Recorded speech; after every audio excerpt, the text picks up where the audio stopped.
안녕하십니까. 또 오늘 좋은 하루 되시기 바랍니다.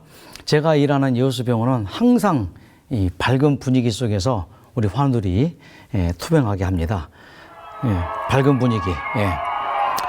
이 밝은 분위기가 왜 중요한가 하면은 저는 이렇게 환자들에게 강의를 합니다. 왜 병이 났습니까? 기분 나빠서 병 났죠. 기분 나빠서 병 났죠. 스트레스, 과로, 또 이런저런 인간을 얽히고 설킨 관계 다 기분 나쁜 일이죠. 그럼 기분 나빠서 병이 걸렸다면은 나으려면 어떻게 됩니까? 기분 좋게 살라. 기분 좋게 살라. 그러면은 병이 낫습니다. 기분 좋게 사는 거 그래도 마음 비우고 다 내려놓고 그렇게 살라고 이제 강의를 하죠. 그러니까 항상 뭐요? 밝은 분위기 속에서 우리 환우들이 있게 합니다. 그래서 뭐 이렇게 밝게 노래하고 그렇게 우리는 병원에서 지내게 합니다. 자, 이렇게 강당에 모여서 이렇게 흥겨운 노래 부르게 하고 박수 치고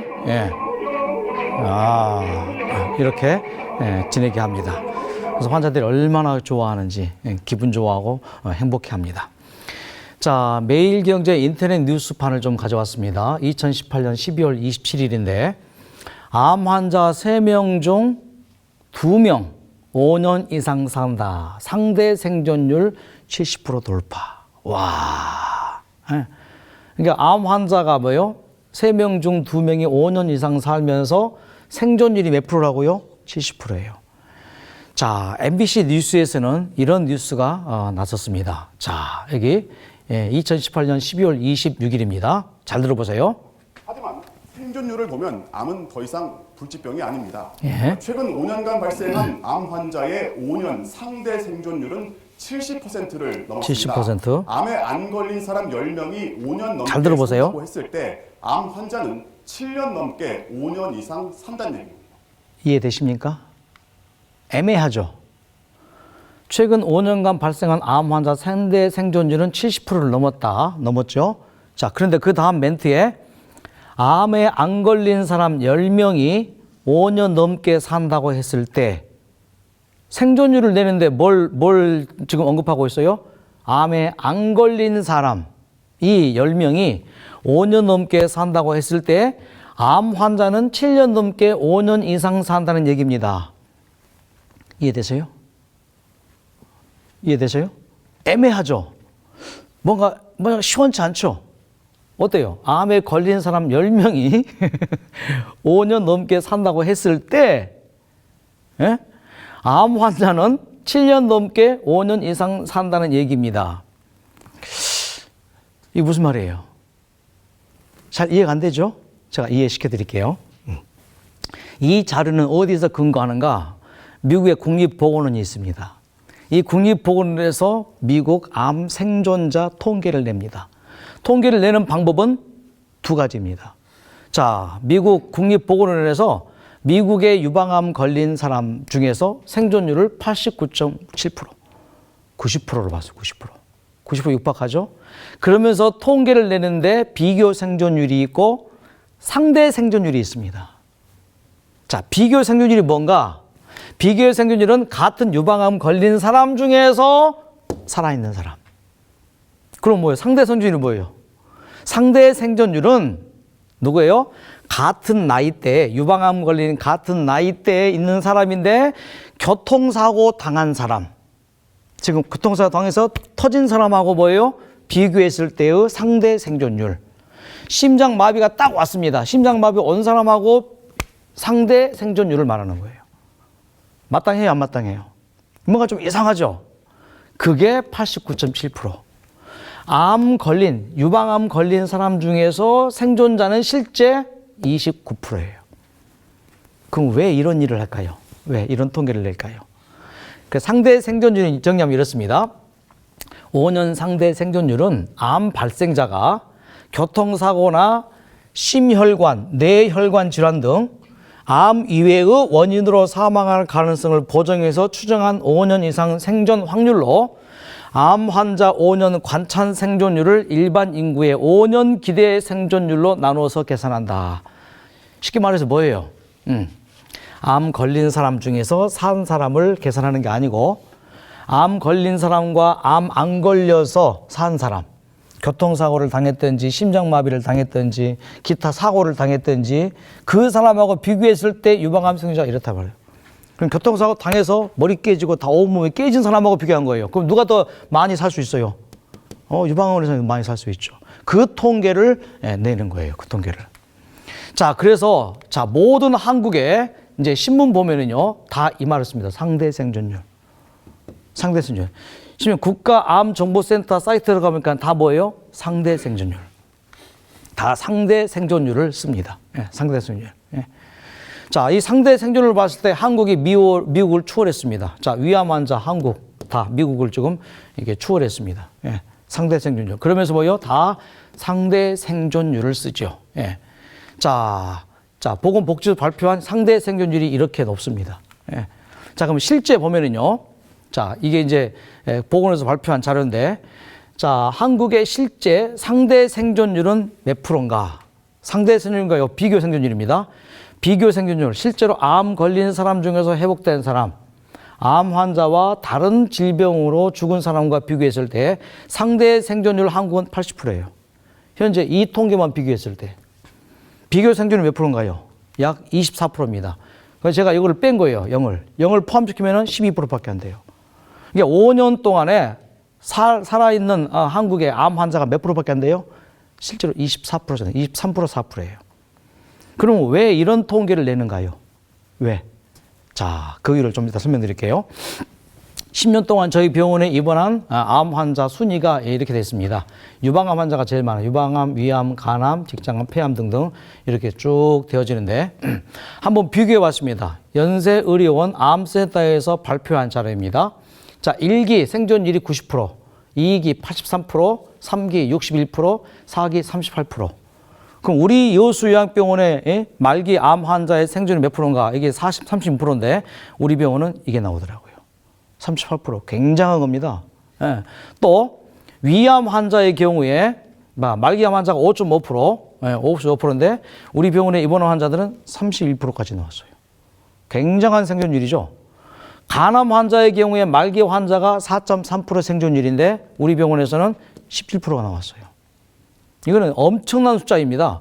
자, 폐암 환자의 말기암 환자 생존율은 1.5% 나왔는데 우리 병원은 자그마치 17% 나와버렸어요. 엄청난 거예요. 결장암은 11.9%가 생존율인데 우리 병원은 27%, 거의 2배 넘죠. 또 췌장암 환자는 2.5%가 생존율인데 우리 병원은 14% 나왔죠. 또요, 장우암 경우에 16.8%가 말기암 환자 생존율인데 우리 병원은 자그마치 53%까지 나옵니다. 자, 난소암의 경우에 보건복지부 발표한 자료에 4기 회복률이 11%인데 우리 병원은 약 31%가 되죠. 자, 왜 이런 일이 벌어진가? 제가 이 책을 보는데 어느 페이지에 이런 문제가 나왔습니다. 상식 밖의 길이 있다. 이 책에 보면은 1971년 미국의 닉슨 대통령이 암과의 전쟁을 선포합니다. 그런데 그 연구 결과 뭐예요? 암 치료에 완패를 선언해버렸다.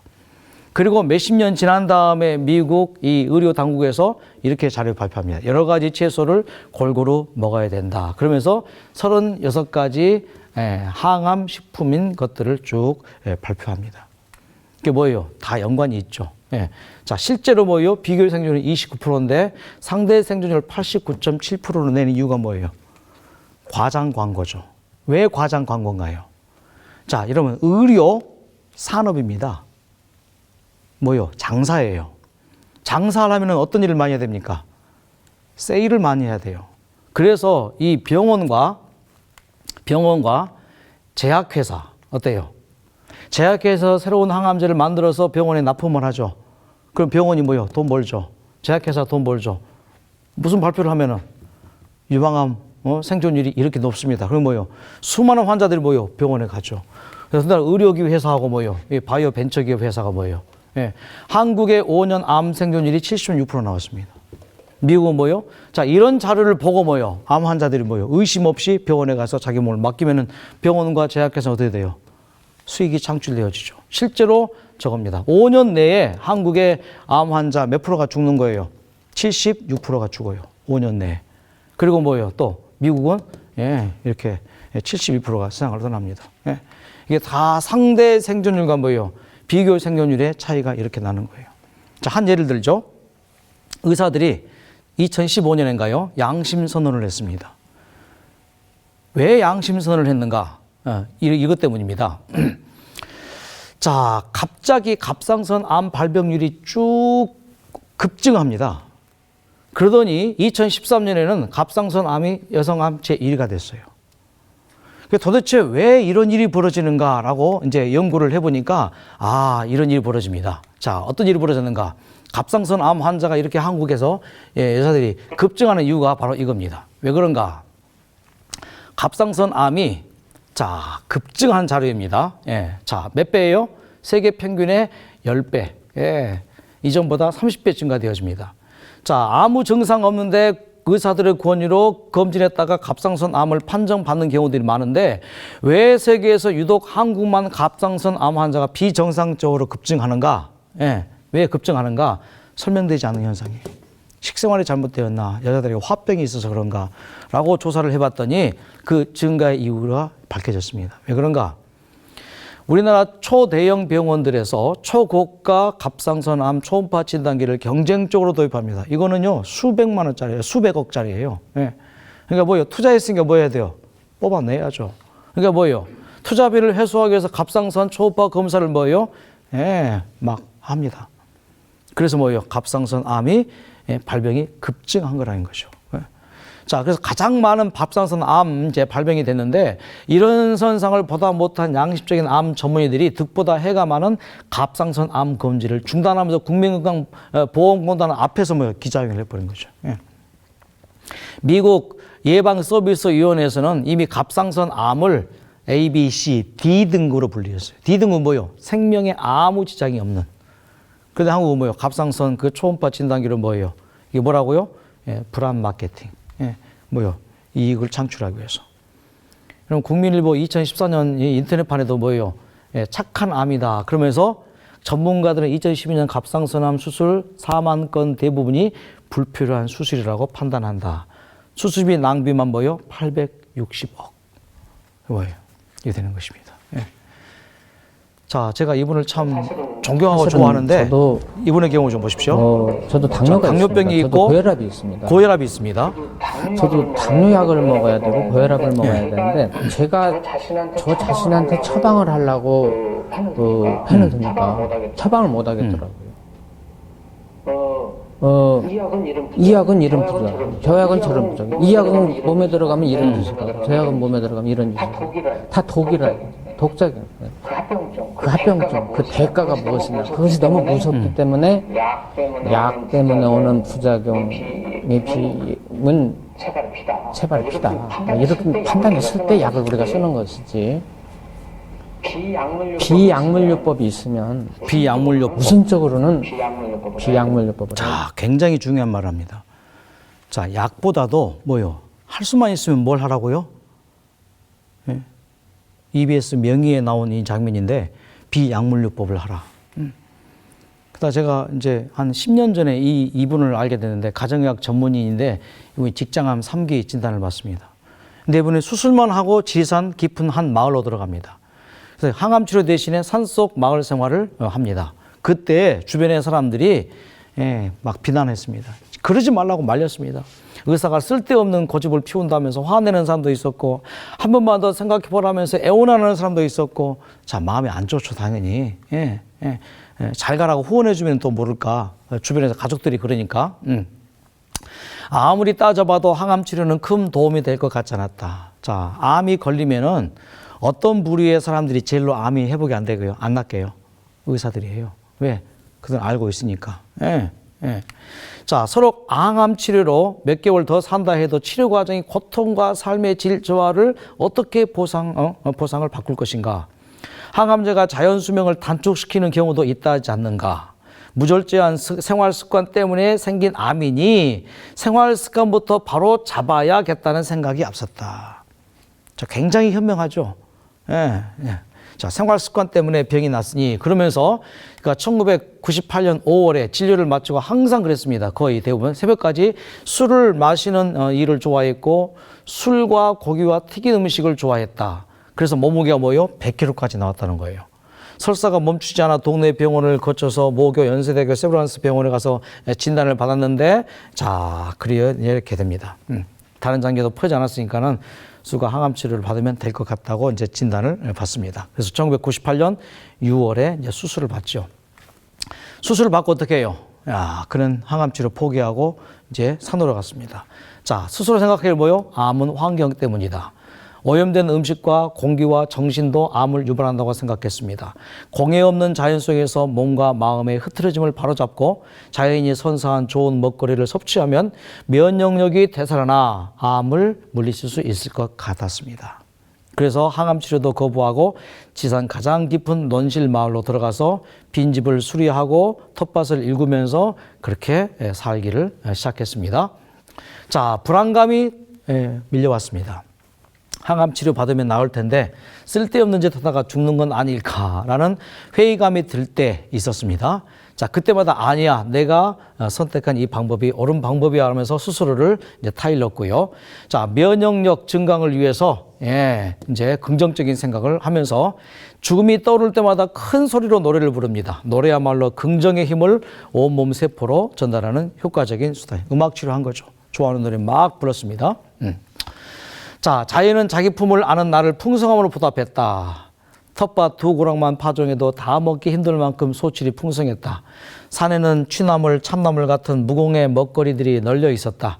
온실에서 재배된 야채와는 달리 자연의 풍성을 뚫고 새순을 낸 자연의 먹거리는 그 자체가 영양소로 가득한 항암 식품이었다. 그것을 먹으며 의식적으로 암세포가 내 몸에서 사라지는 장면을 상상했다. 이거 먹으면 내 몸에서 암세포가 사라질 것이다. 자연은 병든 몸과 마음을 맑게 해 주었다. 산생활 3년 만에 암이 내 곁을 떠났다. 뭐 한 거예요, 지금? 자, 보십시오. 3년 만에 산에서 내려왔다. 몸과 마음이 깨끗해졌다고 스스로 느꼈다. 느낌이 중요하죠. 병원 검사 결과 예상대로였다. 주치의는 암 재발 징후 없음이라고 차트에 썼다. 수술한 지 9년, 산에서 내려온 지 6년이 다 되어 가지만 암세포는 발견되지 않고 있다. 5년이 지나면 완치되는 것으로 간주하는 의학계의 관행에 따르면 나는 암을 이기고 뭐요? 완치된 것이다. 자, 지금은 이분이 뭐 하고 있는가? 이런 모임의 리더입니다. 제암거순의학회. 이게 뭔가? 암을 비롯한 만성 난치성 질환을 위한 식이요법 등 생활습관 개선을 치료에 적용하는 방법을 연구하는 의사들의 모임. 그래서 최근 이제 인터넷 기사는 이렇게 글을 소개합니다. 한창 나이일 때 44세 식장암 3기를 판정받았다. 그로부터 18년 동안 재발 없이 건강을 유지했다. 암 투병 고비인 5년 생존 바늘기의 문을 뚫고 한참이나 지났다. 놀랍게도 그의 생존 비결은 항암 치료가 아니다. 그는 수술 직후 입원을 거부하고 보낸 3년간의 지리산 요양생활이 암과의 싸움에서 이길 수 있었던 비결이라고 믿고 있다. 이게 뭐예요? 우리 병원에서 하고 있는 8가지 뉴스타트 건강 원리이죠. 그래서 똑같은 그런 생활로 볼 수 있습니다. 그래서 이렇게 해서 실천하도록 도와주는 바로 우리 병원입니다. 그래서 우리 병원에서는 환자들에게 8가지 건강 원리를 잘 실천할 수 있도록 도와주고, 그렇게 했을 때 어떤 일이 벌어져요?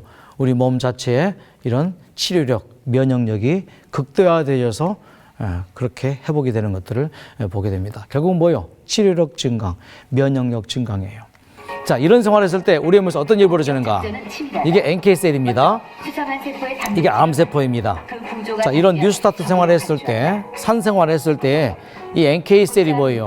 이렇게 암세포에 구멍을 내고 거기에 수분과 이온 등을 집어넣어서 암세포가 이렇게 폭발되게 만들어 버리는 거죠. 그리고 단백질 분해 요소를 집어넣어서 자체 소멸하게. 뭐 할 때요? 뉴스타트 할 때. 이게 되어지는 거예요. 자, 또 다른 영상입니다. 자, 이게 암세포고 이게 정상 우리의 몸의 NK셀입니다. 자, NK세포가요, 암세포를 구분합니다. 그래서 단백질 구조가 다른 암세포를 발견해서 구멍을 뚫고 자, 이런 일이 벌어지는 거예요. 그래서 꾸준히 이 뉴스타트를 하도록 이렇게 100일 프로젝트로 돕고 저희 병원에 우리 삼육대학교 물리치료학과 교수였던 김평환 교수님이 2017년 이제 9월부터 와서 이렇게 봉사를 하고 있습니다. 그래서 천연치료를 적용하고 있고 이런 치료를 받은 분들이 이와 같이 회복이 되어집니다. 9월 달에 간암 말기 선고를 받은 판결을 분입니다. 받았습니다. 길면 3개월, 길면 3년. 짧으면 오늘 저녁에 당장 죽을 수도 있다라는 그런 판결을 받았었는데 그때는 뭐 아무 생각이 없었습니다. 생각 자체를 하고 싶지를 않았는데 여수요양병원을 가서 자, 거기서 새로운 세상을 새로운 보게 세상을 됐습니다. 보게 됐습니다. 생각이 달라지죠. 뉴스타트를 하고 있는 많은 환우들이 마음이 달라지죠. 정말 즐겁고 기쁘게 살아가는 그 모습 속에서 저는 또 다른 그 희망을 갖게 됐고 나도 할 수 있겠다. 할 수 있겠다. 나도 살 수 살 수 있다라는 있다. 그런 가능성을 보게 되었습니다. 그래서 지금까지 뭐 7년이 지났지만은 뉴스타트를 생활하면서 건강을 건강도 되찾고 되찾고 또한 직장도 직장도 복귀를 해서 복직해서 잘 다니고 잘 있습니다. 다니고 있습니다. 근데 박수 한번 쳐줘요. 예, 예. 그래서 죽기는 다 틀린 사람들, 여수요양병원에 입원해서 뉴스타트 하는 사람들입니다. 하나님 믿는 사람들은 죽기는 다 틀린 사람이에요. 왜? 영생을 선물로 받았으니까. 자, 이 세상 살면서도 절대 병으로 죽지 말아야 됩니다. 특히 암으로 죽지 말아야 돼요. 혹시라도 암 진단될 수도 있습니다. 하지만 진단됐다 했을 때 반드시 살 길이 있습니다. 죽을 수가 있으면 살 수가 있는 거예요. 죽으라는 법은 없는 것입니다. 하늘이 무너져도 솟아날 구멍이 있는 것입니다. 모두가 다 건강하시고 행복하시기를 바라면서 오늘 강의를 마치겠습니다. 예, 감사합니다.